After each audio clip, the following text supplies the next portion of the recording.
اہل علم کو کس مقام تک پہنچایا ہے، کس بلندی پہ پہنچایا ہے، فرشتوں کے ذکر کے بعد اہل علم کا تذکرہ فرمایا ہے۔ آپ سوچیں کیا معیار ہے علم کا معیار، تو یہ کسے دیا؟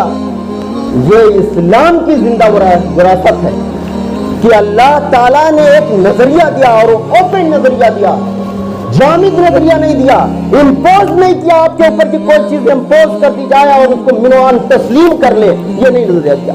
غور فکر کیجئے کائنات کے اوپر، اور اگر دل ٹھکے تو اپنے رب کا سجدہ کرنا، اور دل نہ کر تعریف اللہ تعالیٰ کے لیے۔ درود و سلام و محمد صلی اللہ علیہ وسلم پر، جنہوں نے اسلام کا پیغام عام کیا اور دنیا کو تاریکیوں سے نکال کر روشنی کی طرف لے کر آئے۔ محترم سامعین کرام،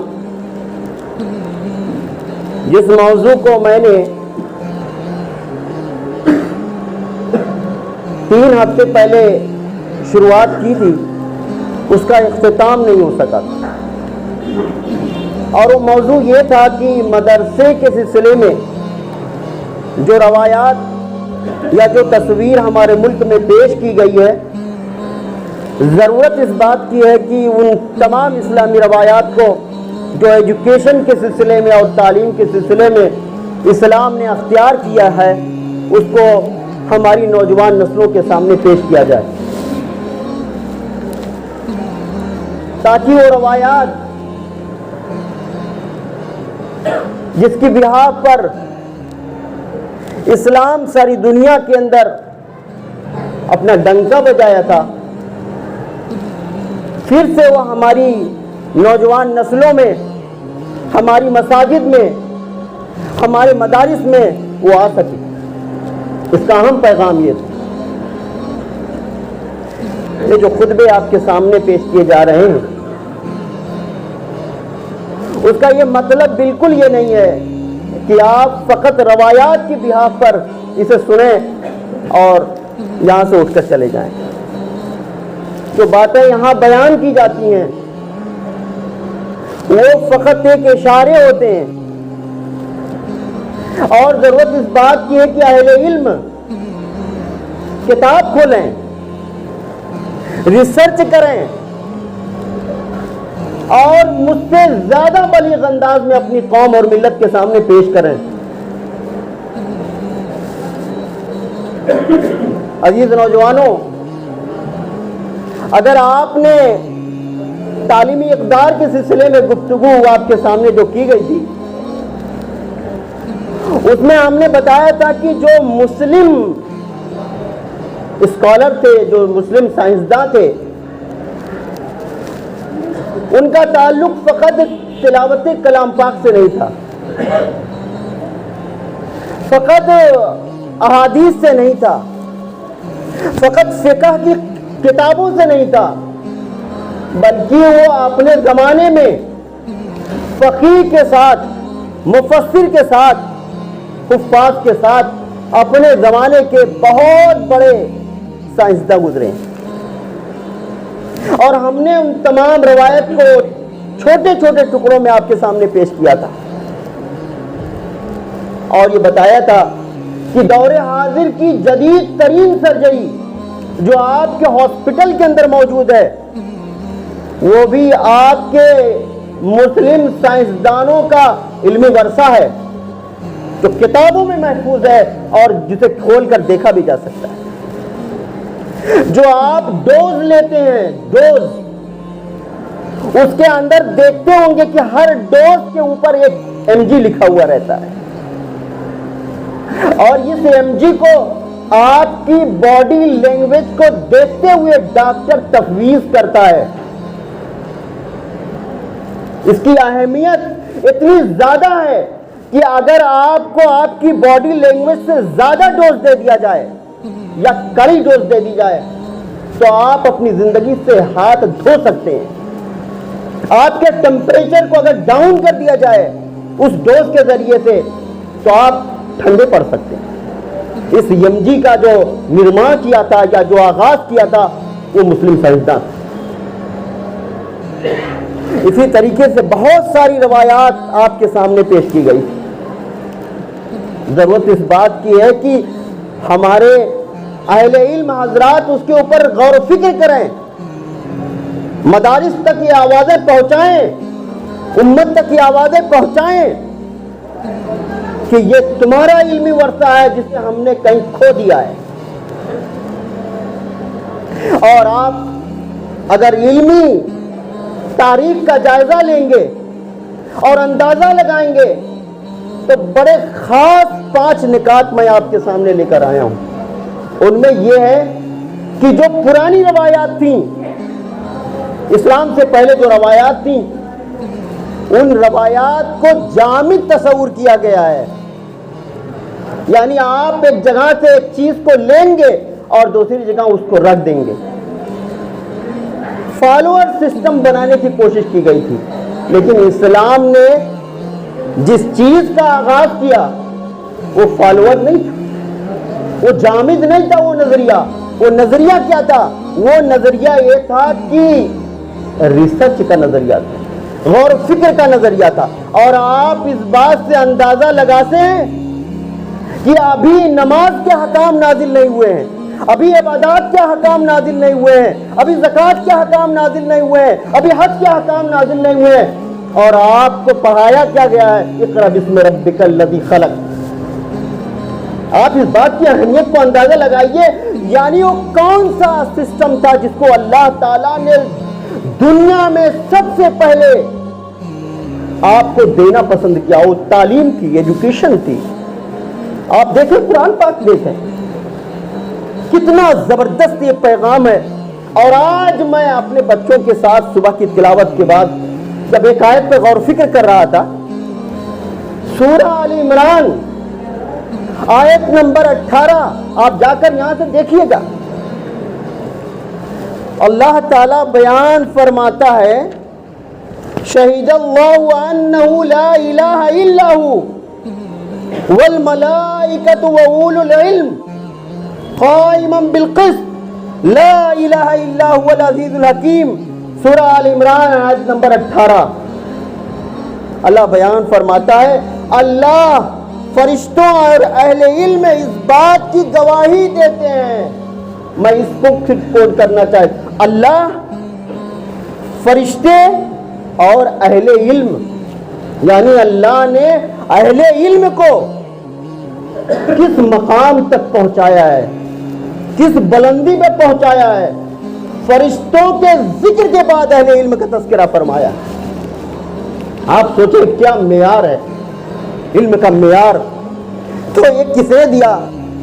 یہ اسلام کی زندہ وراثت ہے کہ اللہ تعالیٰ نے ایک نظریہ دیا، اور وہ اوپن نظریہ دیا، جامد نظریہ نہیں دیا، امپوز نہیں کیا آپ کے اوپر کہ کوئی چیز امپوز کر دی جائے اور اس کو منوان تسلیم کر لے، یہ نہیں نظریہ دیا۔ غور فکر کیجئے کائنات کے اوپر، اور اگر دل ٹھکے تو اپنے رب کا سجدہ کرنا، اور دل نہ ٹھکے تو جس کے اوپر بھی دل تمہارا ٹھکے اس کے اوپر سجدہ کر لینا۔ یہ اسلام کا پیغام ہے، امپوز نہیں کرتا ہے۔ اور آپ دیکھتے ہیں کہ اسی کے ساتھ ایک آزاد فضا کو قائم رکھا، نکال کر وہاں حدود سے جو بڑے بڑے لوگوں کی جہاں دسترس ہوا کرتی ہے وہاں سے نکال کر اللہ تعالیٰ نے اس کو، علم کو، ایک عام فضاؤں کے لیے، ایک عام انسانوں کے لیے، ساری سوسائٹی کے لیے، سارے سماج کے لیے، سارے لوگوں کے لیے اس کو تقسیم کیا ہے، کسی انسان کا دروازہ بند نہیں کیا۔ اور میں اس کی ثبوت میں آپ کے سامنے کچھ مفکرین کے نام پیش کرتا ہوں، جس میں ابو القاسم الزہراوی، ابن رشد، ابن خلدون، فارابی، ابن فرناس، ابن حیان، رازی اور بخاری اور مسلم کے نام شامل ہیں۔ ایک بھی ایسا انسان نہیں ہے جو عرب کی سرزمین پر پیدا ہوا ہو۔ آپ جا کر غور فکر کرنا اس کے اوپر، ان کی PDF نکالنا، ان کی شخصیت کے بارے میں، ایک بھی انسان ایسا نہیں ہے۔ اسلام کسی دائرے میں محدود ہونے کے لیے نہیں آیا تھا۔ یہ تمام کے تمام لوگ عرب کی کنٹری سے باہر کے لوگ، بڑے بڑے ریسرچ اسکالر، بڑی بڑی کتابوں کو لکھنے والے، بڑی بڑی آئیڈیالوجی کو دینے والے، لیکن ہمارے یہاں اس کو بتایا نہیں جاتا ہے۔ ہمارے یہاں ہائی اسکول اور انٹر کے جو بچوں کو ان کو ہسٹری جو پڑھائی جاتی ہے، ان کو پڑھائی جاتی ہے کہ یورپ کا انقلاب کیسے برپا ہوا، دنیا کے اندر سویلائزیشن کیسے آئی۔ 1789 کا وہ جو چیپٹر ہے اس کو کھولا جاتا ہے، اور اسی کے اندر ایک چیپٹر پڑھایا جاتا ہے نشاط ثانیہ، اور نشاط ثانیہ میں ہلکا سا لکھ دیا جاتا ہے کہ یہ نشاط ثانیہ جو دنیا کو عطا کیا گیا ہے، جو دنیا نے اس کو آبزرو کیا ہے، جو دنیا کو حاصل ہوا ہے، وہ اس بحاف پر حاصل ہوا ہے کہ مسلم دانشوروں کی کتابوں سے حاصل ہوا ہے۔ اور اس میں نشاط ثانیہ میں جب آپ سرچ انجن میں ڈالیں گے، گوگل پہ سرچ ماریں گے، تو اس میں لکھا ہوا ہے کہ صرف قرطبہ کی لائبریری سے 8 لاکھ کتابیں ملی ہیں۔ قرطبہ ایک سٹی کا نام ہے جس پہ مسلمانوں نے حکومت کیا تھا۔ 8 لاکھ، اور اس میں ابن رشد، ابن خلدون اور مسلم سائنسدانوں کے نام شامل ہیں۔ تاریخ کیا بتائی جاتی ہے ہمارے نوجوانوں کو؟ 1789 کی تاریخ بتائی جاتی ہے۔ نیپولین اور مارٹن لوتھر کی تاریخ بتائی جاتی ہے، جبکہ حقیقت مندانہ تجزیہ یہ ہے کہ رسول اکرم صلی اللہ علیہ وسلم کے طلوع اسلام کے وقت یہ نشاط ثانیہ شروع ہوا ہے، یہ آزاد فضائیں قائم ہوئی ہیں، اور رسول اکرم صلی اللہ علیہ وسلم کی جو نبوت کا زمانہ ہے 610 عیسوی سے آغاز ہوتا ہے، اور آپ کو پڑھایا کتنا جاتا ہے؟ 1789 کی تاریخ پڑھائی جاتی ہے۔ لیکن افسوس کا مقام یہ ہے کہ ہمارے بچے اس کو جانتے نہیں۔ تاریخ جانیے، ان تاریخ کے صفحات کو میں ہلکا سا ٹچ دینے کی کوشش کرتا ہوں کہ ہمارا نوجوان تحقیق کا عادی بنے، اس چیپٹر کو کھولے، اور پھر اسی طریقے سے آپ دیکھیں کہ اسلام نے جب ایجوکیشن کو لانچ کیا تو بغیر کسی بھاؤ اور بھید کے لانچ کیا ہے، بغیر کسی لاگ لپیٹ کر دنیا کے سامنے پیش کیا ہے۔ اور جبکہ آج کی موجودہ حکومت میں دیکھیں گے کہ ایجوکیشن کے اوپر اگر بہت زیادہ غور و فکر کریں گے تو کیپٹلزم ایجوکیشن کے اوپر حاوی ہوتا ہوا نظر آ رہا ہے۔ کیپٹلزم، سرمایہ دارانہ نظام اس کو جکڑے ہوئے ہے، اور اپنی اپنی غرض اور مصلحت کے لیے اس کو چوز کیے ہوئے ہیں۔ ریسرچ اداروں کے اندر وہ بیٹھے ہوئے ہیں۔ میں باقاعدہ اس کی تاریخ کی شواہد پیش کروں گا، اور آپ جانتے نہیں ہیں بھارت کی سرزمین پر ایسے ایسے ٹیلنٹوں کی تعداد موجود ہے کہ ہر شہر کو وہ بندے روشن کر سکتے ہیں، ہر شہر کو، لیکن ان کی ایجوکیشن کو، ان کے ٹیلنٹ کو، ان کی کلاکاریوں کو اور ان کی علمی کارناموں اور کرتبوں کو آپ کے عملی میدان میں لایا نہیں جا رہا ہے، عملی میدان میں نہیں لایا جا رہا۔ بجلی کا اتپادن اگر وہ کرنا چاہے ہندوستان کے سائنسداں تو ہر شہر کو روشن کر سکتا ہے، میں یقین کے ساتھ اس بات کو کہتا ہوں، لیکن اس کے اوپر کیپٹلزم حاوی ہے۔ اس لیے حاوی کیا جائے کہ سرمایہ دارانہ نظام جو ہے اس کو ہم اچھی طریقے سے ڈیل کر سکیں اور اس سے ارننگ کر سکیں۔ اسی طریقے سے آپ دنیا کے ایجوکیشن سسٹم کو جب آپ دیکھنے کی کوشش کریں گے تو آپ کو بہت ساری ایسی چیزیں ملیں گی۔ اولمپیاڈ جس کو ہم کہتے ہیں کہ ایسا ایگزام ہے جو پوری دنیا میں ہوتا ہے، اور آپ جا کر دیکھیے گا یہ کب شروع ہوتا ہے؟ پہلی کلاس سے 10ویں کلاس تک۔ پہلی کلاس سے 10ویں کلاس کون کلاس ہوتی ہے؟ یہ وہ کلاس ہوتی ہے جس کے اوپر ہمارے نوجوان کے اوپر تاریخ لکھی جاتی ہے، جس کے اوپر کلچر دیا جاتا ہے، ان کا دل دماغ بالکل صاف ہوتا ہے۔ ہم اپنی چیزوں کو ان کو انہیں دیتے ہیں مختلف پروگراموں کے ذریعے، مختلف اسکالرشپ کے ذریعے سے۔ آپ یونیسکو کا جب فل فارم نکالیں گے تو آپ وہاں جا کر دیکھیے گا، ایک عالمی ادارہ ہے ایجوکیشن کا، تو وہاں پر آپ کو ملے گا کلچر آرگنائزیشن۔ ایجوکیشن کے ساتھ کلچر بھی جڑا ہوا ہے جو آپ کے اوپر امپوز کرنا چاہتا ہے، اور جو اس سسٹم سے نکلتا ہے اس کی کوئی مانتا پراپت نہیں ہوتی۔ میں اس بات کو اس لیے کوٹ کر رہا ہوں کہ یہ جو نظام ہے یہ اس نظام کے تحت آ رہا ہے، جبکہ اسلام نے دنیا کے ہر انسانوں کے لیے، خاص و عام، چاہے وہ مسلم ہو چاہے نان مسلم ہو، عرب ہو یا عجم ہو، کسی کا ہو، سب کے لیے اس نے برابر اور یکسو دروازے کھولے تھے۔ اسلام کا یہ اعجاز ہے۔ اسی طریقے سے آپ نے دیکھا کہ صرف اس کو پروموٹ نہیں کیا ہے، بلکہ اس کو ایک روایات کی شکل میں دنیا کے سامنے لا کر دکھایا ہے، دنیا کے سامنے لا کر دکھایا ہے۔ اور آپ دیکھیں کہ آج آپ کی دنیا کے اندر کس طرح کی چیزوں کو پروموٹ کیا جا رہا ہے۔ کانوڑیوں کے سامنے بیان کیا جاتا ہے کہ جو تعلیم یافتہ ہیں ان کے جوتوں کو سیدھا کریں، ان کے پیروں کو گلاب سے دھلیں، ان کے لیے کھانا اور بھوجن کا انتظام کریں۔ اور آج جا کر دیکھیے گا اپنی سوشل میڈیا پر کہ جو پریچائیں ہمارے سماج کے اندر چل رہی ہیں، ان میں ہمارے اسٹوڈنٹ کو سفر کی سہولتیں بھی فراہم نہیں ہیں۔ اور کسی نے لکھا ہے اس سوشل میڈیا پر کہ یہ 1947 نہیں ہے، یہ جو پکچر آپ دیکھ رہے ہیں یہ 1947 نہیں ہے، یہ وہ منظر ہے جو اسٹوڈنٹ ایک جگہ سے دوسری جگہ پریچھاؤں کو دینے کے لیے ٹریول کر رہے ہیں اور لٹک رہے ہیں، اپنی جان کو ہتھیلی میں رکھ کر چلوں پر ٹرین کی چھتوں پر چڑھے ہوئے ہیں۔ جا کے آپ دیکھیے یہ کرنٹ ٹاپک۔ اور دکھ اس بات پر ہوتا ہے کہ جب ان تمام سنگھرشوں کے باوجود یہ معلوم پڑتا ہے کہ پیپر لیک ہو گیا۔ اور آپ دیکھیے ہندوستان پہ گوگل پہ سرچ کر کے دیکھیے کہ ہندوستان میں اس 5 سالہ حکومت کے اندر یا 5 سالہ دور میں کتنے پیپر لیک ہوئے ہیں۔ کتنا دکھ ہوتا ہے کہ جو بچے چراغوں کی روشنی میں پڑھ کر پھٹے چپل پہن کر ٹریول کر رہے ہوتے ہیں، کھانے کے لیے پیسے نہیں ہوتے ہیں، کئی راتیں بھوکے گزر جاتے ہیں۔ آج ان کا مورل کیا ہے؟ آج اس کلچر کے ذریعے سے ان کا مورل ڈاؤن کیا جا رہا ہے اور ان لوگوں کو آگے بڑھایا جا رہا ہے جو ان ایجوکیٹڈ لوگ۔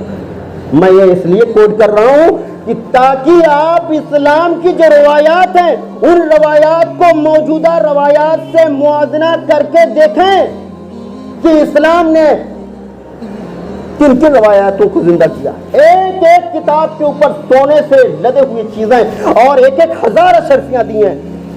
یہ دنیا کے اندر جو نشاط ثانیہ پیدا ہوا ہے، جو چینجز آئی ہیں، جو انقلابات آئے ہیں، وہ اسلام کی دین ہے۔ یہ میں ان لوگوں کے جواب میں بیان کر رہا ہوں، ان لوگوں کے لیے بیان کر رہا ہوں جو قال اللہ و قال الرسول کہہ رہے ہیں، جو علم کے میدان میں اپنے آپ کو لائے ہوئے ہیں۔ خدا را ان روایتوں کو دیکھیں۔ اور علامہ اقبال بڑے دکھ بڑے انداز میں کہتے ہیں، جچتے نہیں بخشے ہوئے فردوس نظر میں۔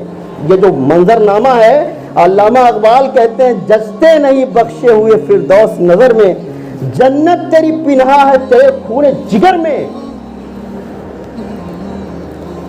کھول آنکھ زمین دیکھ، فلک دیکھ، فضا دیکھ، مشرق سے ابھرتے ہوئے سورج کو ذرا دیکھ۔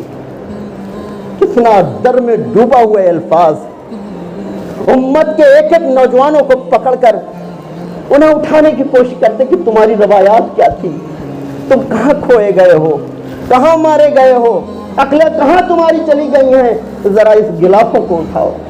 ضرورت اس بات کی ہے کہ ہمارا نوجوان علم کی اس میدان کی جو ترقی ہے اس کو اسلام کی نظر سے دیکھے، اور وہ لوگ جو ہمارے مدارس میں قرآن کو پڑھا کر اور ناظر قرآن کی طرح سمت کر کے اس کو بند کر دیتے ہیں، ان کے لیے ایک بہت بڑا سبق ہے اور ہماری ذمہ داری نہیں ہے۔